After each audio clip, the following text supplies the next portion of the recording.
Governor നാമനിർദ്ദേശം ചെയ്ത കേരള സർവകലാശാല സെനറ്റ് അംഗങ്ങൾ നൽകിയ പോലീസ് സംരക്ഷണ ഹർജി ഹൈക്കോടതി ഇന്ന് വീണ്ടും പരിഗണിക്കും. കാരണം 13 സെനറ്റ് അംഗങ്ങൾക്കാണ് ഭീഷണി നേരിടുന്നു എന്ന് പറഞ്ഞുകൊണ്ട് കോടതിയിലേക്ക് എത്തിയിരിക്കുന്നത്. എന്തായിരിക്കും സർക്കാർ ഇന്ന് അറിയിക്കുന്ന നിലപാട്?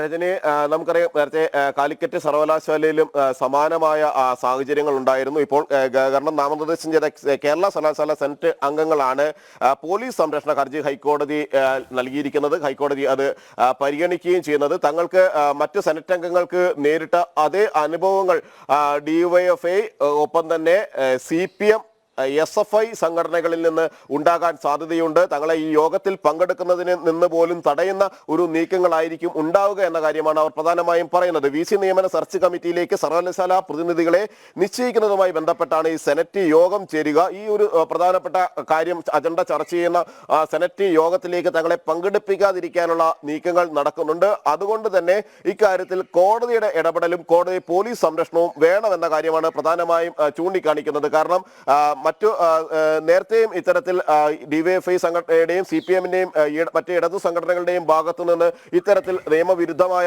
നീക്കങ്ങൾ നടന്നിട്ടുണ്ട്. ഗവർണറുടെ നോമിനികളെ ആരെയും സെനറ്റ് യോഗത്തിലേക്ക് പങ്കെടുപ്പിക്കില്ല എന്ന ഒരു പ്രഖ്യാപനം നടത്തിക്കൊണ്ട് അവരെ കായികമായി തന്നെ തടയുന്ന നിലയിലേക്ക് പോയിരുന്നു. അതുകൊണ്ട് തന്നെ ഈ ഒരു സാഹചര്യത്തിൽ പോലീസ് സംരക്ഷണം വേണമെന്നതാണ് പ്രധാനപ്പെട്ട ഒരു ആവശ്യം.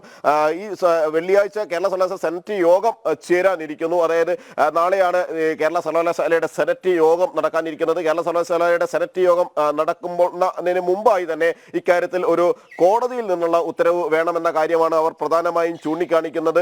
മുമ്പും സെനറ്റ് അംഗങ്ങളെ ഗവർണർ നാമനിർദ്ദേശം ചെയ്ത സെനറ്റ് അംഗങ്ങളെ പങ്കെടുപ്പിക്കാത്ത ഒരു സമീപനം DYFIയുടെയും ഒപ്പം തന്നെ SFIയുടെയും ഭാഗത്തു നിന്ന് ഉണ്ടായിരുന്നു എന്നതുകൊണ്ട് കൂടി തന്നെയാണ് മുൻകൂറായി ഇക്കാര്യത്തിൽ സംരക്ഷണം ആവശ്യപ്പെട്ടുകൊണ്ട് കോടതിയെ സമീപിച്ചിരിക്കുന്നത്.